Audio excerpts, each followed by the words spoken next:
Why? Why did it get stuck in my head and I can't let it go anymore, even though it has nothing to do with me or the review? But I just now notice when things go wrong, well, they also turn dark pretty quickly, because I wanted to start this review with a pretty happy Sunday mood.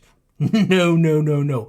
Now I have to get something way more important off of my chest, even though it's also most likely gonna make me sound like an ass or a ranty person. But I don't like it when smartphone reviewers are starting to make headphone reviews just because it was part of the review package, like here for example with the OnePlus Bullet Wireless 2. And I'm not saying that someone isn't allowed to review everything he wants to, but as an audio person myself, I almost feel personally offended when I see those shallow reviews, because that's not what they usually do, and they lack the proper knowledge to cover a device in a way they should do.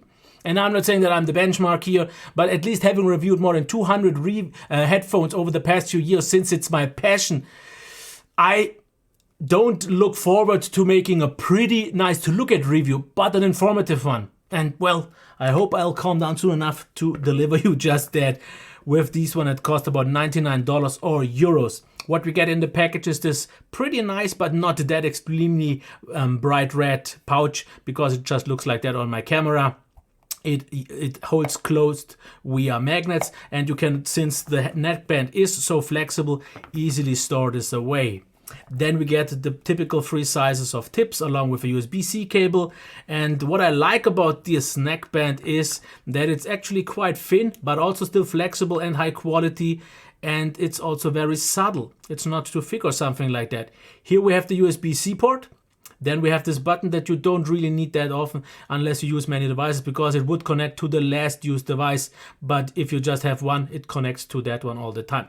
Then we have the remote control a little bit differently, because usually it's on the right side. Here it's on the left side, just something you have to get used to, with a plus and minus for the volume and the button for the playback. 1 click is for pause, 2 clicks for the next track, 3 clicks for the last track, and you can also access the virtual assistant or Google Assistant. Let's just say it like that.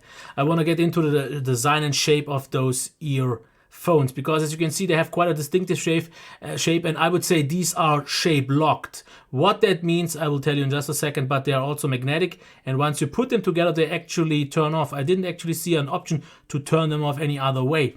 Build quality is also pretty nice, but now I want to get into the comfort, and here I have to get into the whole shape locked thing, because if you put those in, therefore, since they are, in my opinion, what I would like to call shape locked, they sit very secure and actually are good enough for sport. But I also have to tell you this: if you don't have a normal ear canal, in some situations it might not fit everyone perfectly. For example, my right ear, very normal, fits in perfectly. I don't feel it, it's very comfortable and it sits in tight.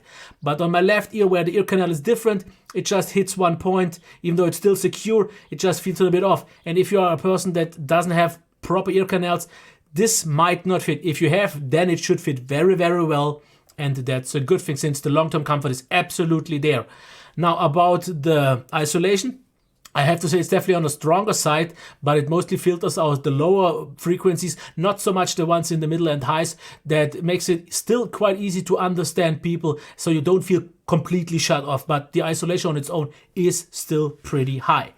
Now, about the codecs, one really nice thing to see here is that it doesn't support just aptX, but also aptX HD. Not actually quite sure if I've seen other headphones that I've reviewed so far with that.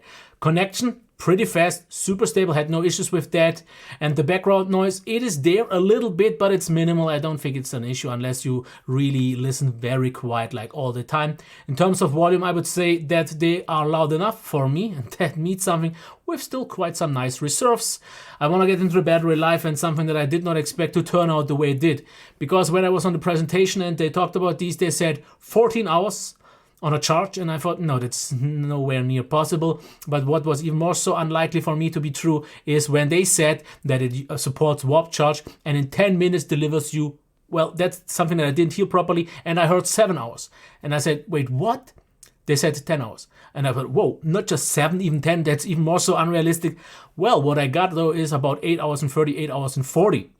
So that's not quite 10 hours, but maybe considering I used a higher volume or something like that, this is pretty impressive. So this means in about 10 minutes on a quick break, you can easily get enough charge to get through the whole day. So the 12.5 hours on a normal charge already are impressive, but almost like 9 in 10 minutes. It's crazy. And the full charge, I don't know how quickly it works, but I've charged it like 20 minutes and it already showed me 100%. I'm not sure if those are really 100%, but damn, that's impressive. Now, about the soundstage, I would say it's normal to maybe slightly smaller. The imaging is okay, but the sound feels, especially in terms of vocals, a little bit put behind the instruments. That's personal preference if I liked it or not. Dynamic range was, I would say, pretty normal, nothing special here. The sound signature I would call out like this. Slightly emphasized bass, but actually way less than I expected for a mainstream focused device. It's actually on a pretty subtle emphasized way. I like that. Mids usually a little bit recessed with highs that I would say are just about enough not to be dull. So it's not like something super bright and so, which means this is an actually very typical balance that I think a lot of people should like, because it gives you a little bit something more oomphy in the bass region, but it still gives you enough highs without ever sounding like sibilant and so, which is very good for long-term use. And when it comes to the sub bass, it's not that strong per se on its own, but they emphasize this part a little bit stronger to make up for that, and I think that works out pretty good. The overall presence actually is very nicely balanced, because the bass doesn't try to do too much, but it's also never trying to do too little, so it actually fits in very nicely with the overall bass that I would say is punchy enough. It's not like extreme and it's not something that kind of sticks out, but generally a well done bass. Now mids, I would say that vocals have a good amount of body, but sometimes, especially in upper mid regions, it could be a little bit nicer after all. So a little bit more presence, a little bit more pushed forward, a little bit just more standing out of the rest. But then clarity, I would say, is actually good enough, but could still be better, which leads me to those highs that I said are good enough.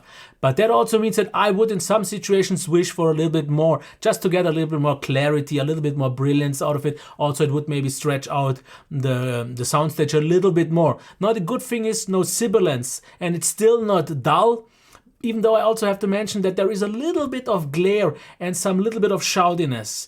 That isn't a really big thing, but it should be mentioned. It's a small thing though. And details compared to everything else is still quite solid. Or details are solid. About what genres they work best with, I would say actually they do pretty much everything really good, but nothing like extremely good. And if maybe the least good part would be like something where you need a lot of details and want a lot of clarity, like certain ballads or kind of orchestras and such things. But for metal it works actually pretty nicely. Rock and pop and also bass heavy music, even though it doesn't have the strongest bass, it is a well-defined bass, so generally it works really well. Now I have to get into the competition. Just really quickly wanted to point out also the way cheaper at less than $20 the KZ-BTE. They have an amazing comfort. They have less battery life at like 6 hours though, but also pretty bass heavy sound, but it's a good bass with good otherwise qualities. The others that I want to mention are the pretty much direct competitors from RHA, which are the ones that I've already reviewed quite a while ago, the MA650. Now, how do those compare? I would say the MA650 generally in terms of audio are better. They have the better sub bass, they have more clarity, they are just a more audiophile speaker.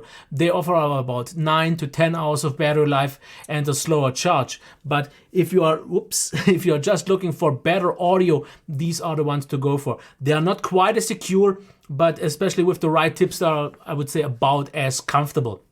And if you want to go one step higher, there are the 750 wireless. What both of these seem to have in common is a little bit of some background noise that people have issues with. I noticed that white noise on the 650s, but not on my 750s. But to get to those, this is still my reference when it comes to neckband earphones or earphones in general, because the audio quality is just so good. It's so nicely balanced, the clarity and everything else, also with 10 hours of battery life and so on. Those are my first choice, but these have different strengths. Like for example, let's get to those.